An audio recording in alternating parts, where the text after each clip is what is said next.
Good morning everyone. देखिए बच्चों, जो हमारा प्लस 1 क्लास का सेकंड चैप्टर चल रहा है बायोलॉजिकल क्लासिफिकेशन, उसके अंदर जो हमारा प्रीवियस जो लेक्चर रहा है उसके अंदर हमने किंगडम प्रोटिस्टा के बारे में पढ़ा था। आपने उसके अंदर पढ़ा होगा जितने भी यूनिसेलुलर यूकैरियोट्स है वो सारे प्यारे बच्चों कौन से किंगडम के अंदर आएंगे? किंगडम प्रोटिस्टा के अंदर। अब आपके एनसीईआरटी के अंदर किंगडम प्रोटिस्टा में क्रिस्टोफाइट, डाइनोफ्लैजिलेट्स, यूग्लोइड्स, स्लाइमोल्ड्स, प्रोटोजोआ इनके बारे में दिया गया है। तो आज हम एक एक करके इनके बारे में स्टडी करेंगे। तो आज सिर्फ हम दो ही इनके बारे में स्टडी करेंगे, क्रिस्टोफाइट एंड द डाइनोफ्लैजिलेट्स। सबसे पहले हम बात करते हैं व्हाट आर द क्रिस्टोफाइट। देखिए बच्चों, इस क्रिस्टोफाइट ग्रुप्स के अंदर एक होते हैं डायटम्स और एक होते हैं गोल्डन एल्गी। देखिए, first characteristics, this group include diatoms and golden algae, और उस एल्गी का नाम बच्चों डेस्माइट्स। पहली क्या है, इस ग्रुप के अंदर डायटम्स होते हैं। डायटम्स क्या है प्यार बच्चों? एक ग्रुप ऑफ एल्गी है। ये भी क्या है? एक group of algae. Okay,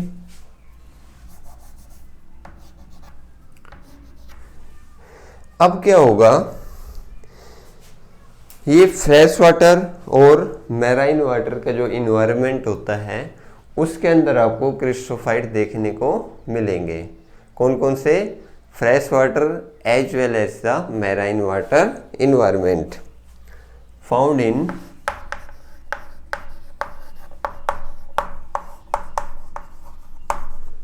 fresh and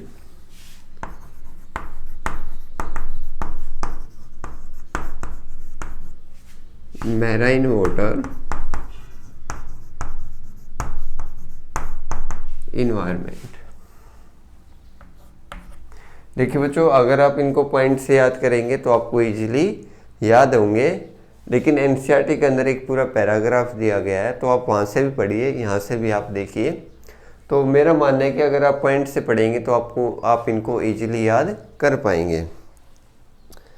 अब देखिए, इनके अंदर क्रिस्टोफाइट्स के अंदर क्या खास बात बच्चों, मान लीजिए पानी का फ्लो इस साइड है, मेरे लेफ्ट हैंड साइड है, तो ये हमेशा इसके अपोजिट करंट में, जो वाटर का अपोजिट करंट है उसमें फ्लो करेगी।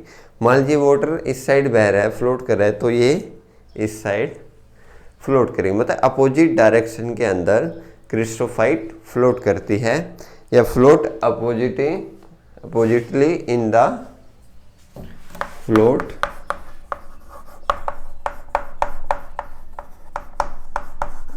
oppositely in the water current। Okay, तीन कैरेक्टरिस्टिक्स हमने अभी तक पढ़ ली है। फोर्थ वन क्या है? ये फोटोसिंथेटिक है, एल्गी है, ओबसली बात है क्या मिलेगी? फोटोसिंथेटिक।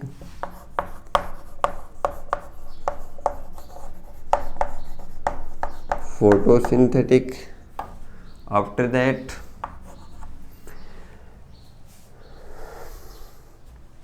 अब हम बात करते हैं डायटम्स की।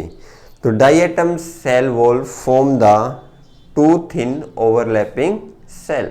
आपने देखे प्यारे बच्चों, जिसमें हम साबुन रखते हैं, अगर लोकल लैंग्वेज में बोलूँ साबुनदानी, तो वो कुछ ऐसी होती है, ऐसी, तो ऊपर से ढक्कन ऐसे हो जाता है, फिर उसके अंदर हम साबुन रख लेते हैं। इसी तरह क्या होता है, डायटम्स के अंदर टू थिन ओवरलैपिंग सेल होती है। एक सेल और दूसरी सेल, दूसरी एक दूसरे आपस में क्या कर रही है? ओवरलैप कर रही है। ये खास बात किसके प्यारे बच्चों? डाई एटम्स की। तो diatom cell wall form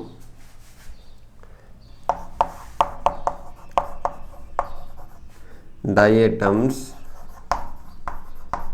cell wall forms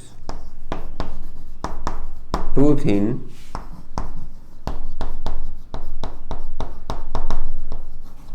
overlapping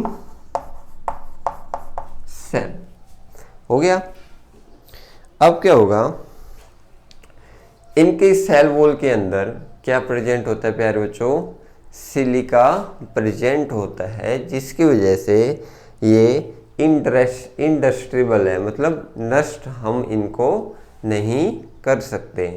क्यों नहीं कर सकते, नीट के अंदर क्वेश्चन पूछा गया है, क्योंकि इनके अंदर प्यारे बच्चों क्या प्रेजेंट है, सिलिका प्रेजेंट है। Involves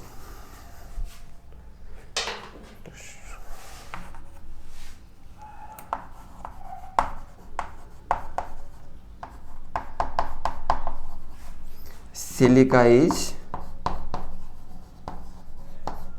present and silica is present and these are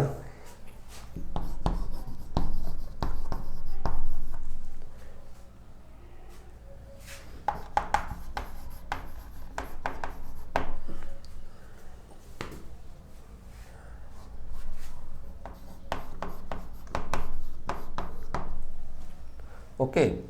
silica present होने की वजह से हम इनको नष्ट नहीं कर सकते। अब क्या होगा, मान लीजिए डाई एटम्स डाई हो जाएंगे, लेकिन जो इनकी सेल वॉल है वो आपस में इकट्ठा हो जाएंगी। इकट्ठा होने की वजह से ये सेल ये क्या बना लेगी, सेल वॉल आपस में डाई एटमस अर्थ बना लेगी। फिर इस पॉइंट को आप समझिए क्या होगा। मान लीजिए प्यारे बच्चों डाई एटम्स डेड हो गए।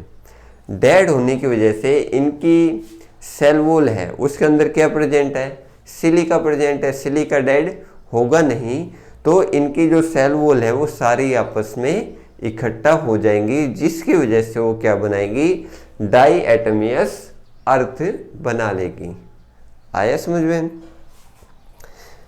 व्हेन डाई एटम्स डाई, लिखेंगे हम यहाँ पे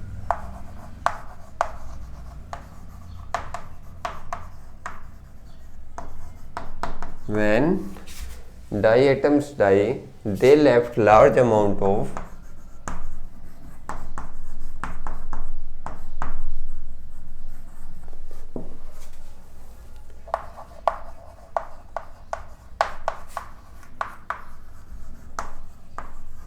cell wall when these cell wall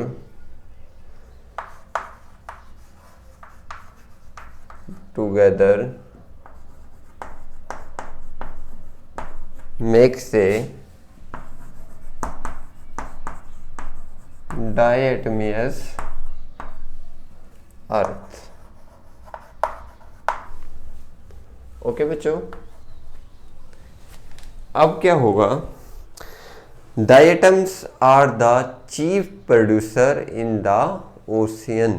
सबसे इंपॉर्टेंट पॉइंट इसके अंदर क्या है कि diatoms are the chief producers in the ocean. इस बात को आप समझिए। मान लीजिए डायटम्स नहीं होंगे तो प्यारे बच्चों जो कंज्यूमर है उनके लिए खाना बनना बहुत मुश्किल होगा, क्योंकि डायटम्स प्रोड्यूसर है। प्रोड्यूसर्स के ऊपर ही जितने भी कार्निवोर, ओमनिवोर, ये सारी चीज़ें डिपेंड होती हैं।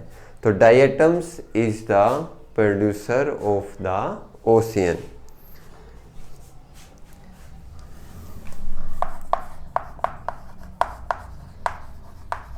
डायटम्स आर द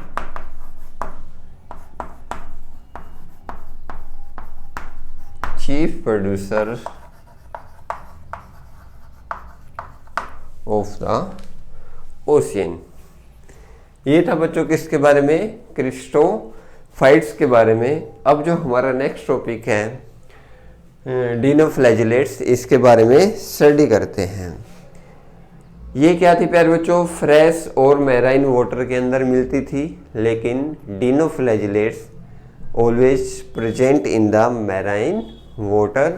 ये भी फोटोसिंथेटिक थी और डिनोफ्लैजिलेट्स भी क्या है प्यारे बच्चों, फोटोसिंथेटिक। अगर आप कंपेयर करके भी पढ़ेंगे तो भी आप इनको इजीली याद कर पाएंगे। Mostly marine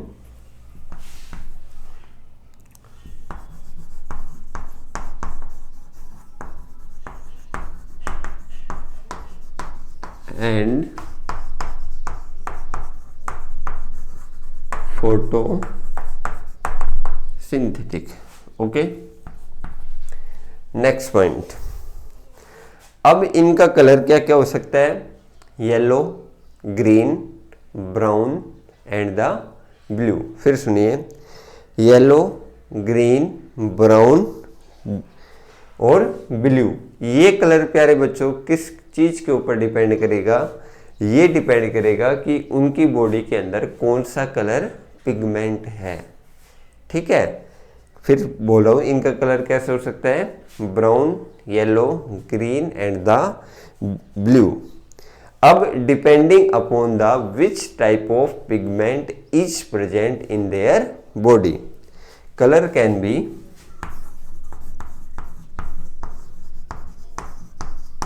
yellow, green, brown and the blue depending upon the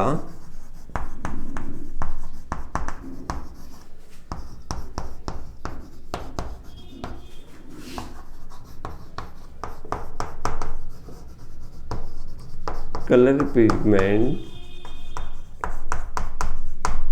present in their body. Okay, next point. अब देखिए जो सेल वॉल है प्यारे बच्चों, इसकी भी कैसी है, नष्ट नहीं होने वाली है, लेकिन इसकी जो सेल वॉल होती है प्यारे बच्चों वो कैसी होती है, हार्ड सेल वॉल होती है। और सेलुलोज जो प्लेट्स होती है वो इनके आउटर सरफेस के ऊपर मिलती है। फॉर एग्जांपल मान लीजिए ये सेल वॉल है, ओके, या ये ऐसे सेल वॉल है राउंड शेप में ऐसे, तो इसके चारों तरफ प्यारे बच्चों क्या मिलेगा, सेलुलोज प्लेट्स मिलेगा, जिसकी वजह से क्या होती है, ये हार्ड होती है। ठीक है, cell wall have hard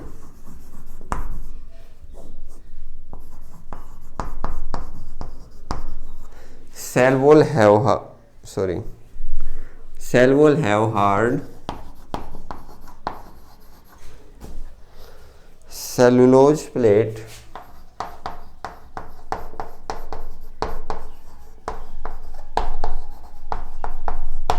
on their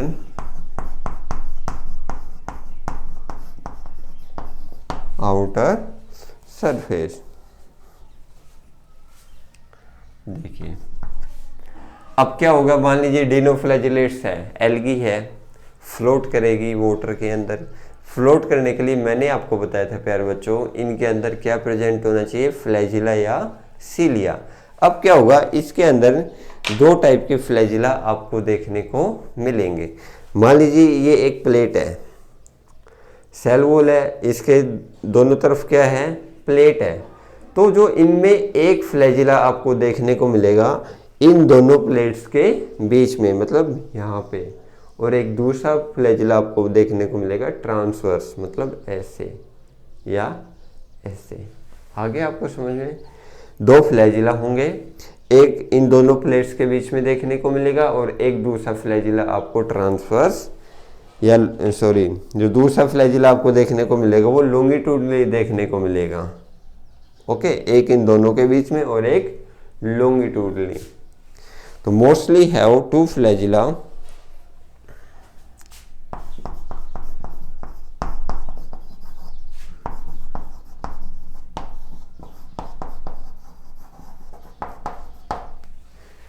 one each in between the gap of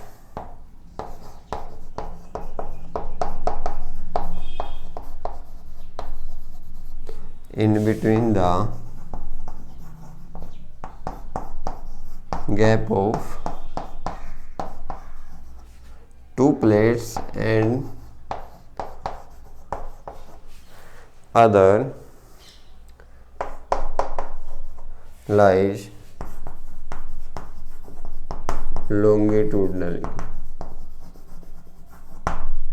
okay, सबसे खास बात देखिए, इनका कलर क्या था, yellow, green, brown, blue, yellow, green, brown और ब्लू। लेकिन इसके अंदर एक टाइप का और कलर है प्यारे बच्चों, वो क्या है, रेड कलर है।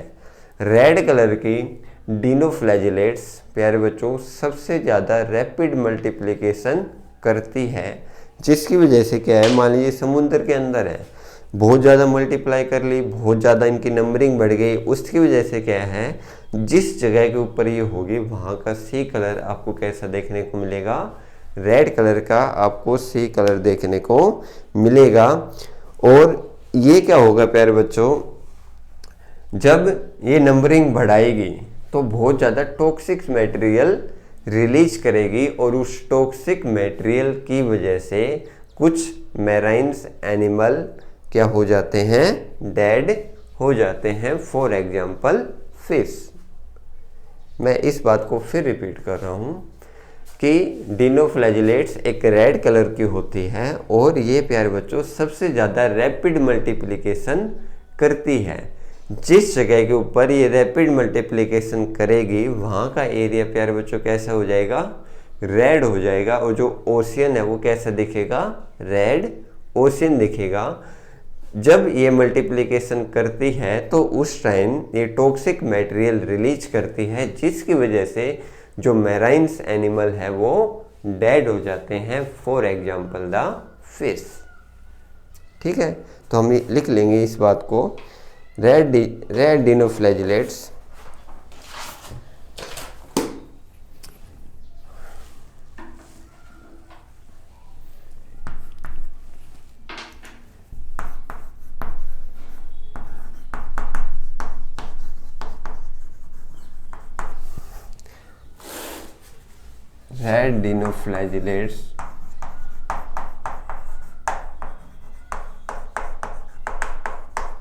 rapid multiply and make red appear C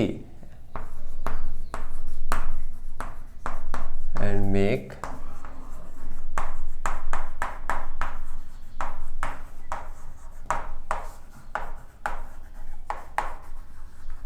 when they multiply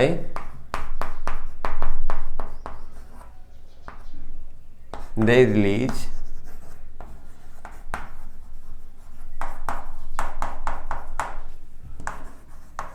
toxic material due to which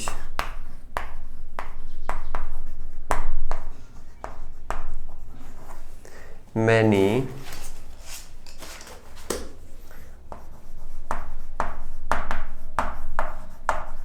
marine animals die like fishes। Okay बच्चों, ये क्या था, क्रिस्टोफाइट और डिनोफ्लैजिलेट्स। इन दोनों को आप कंपेयर करके भी पढ़ सकते हैं या इन दोनों को आप पॉइंट वाइज भी याद कर सकते हैं। जैसा आपको सूटेबल लगे वैसा आप काम कीजिए। और जो नोट्स है मेरी स्लैब यार बच्चों, आप इनको भी कैसे बनाएं, पॉइंट वाइज ही बनाएं तो ज़्यादा बेटर रहेगा। कल हम इससे जो नेक्स्ट है स्लाइम मोड्स और प्रोटोजोआ, उनके बारे में स्टडी करेंगे। And thanks a lot, have a nice day.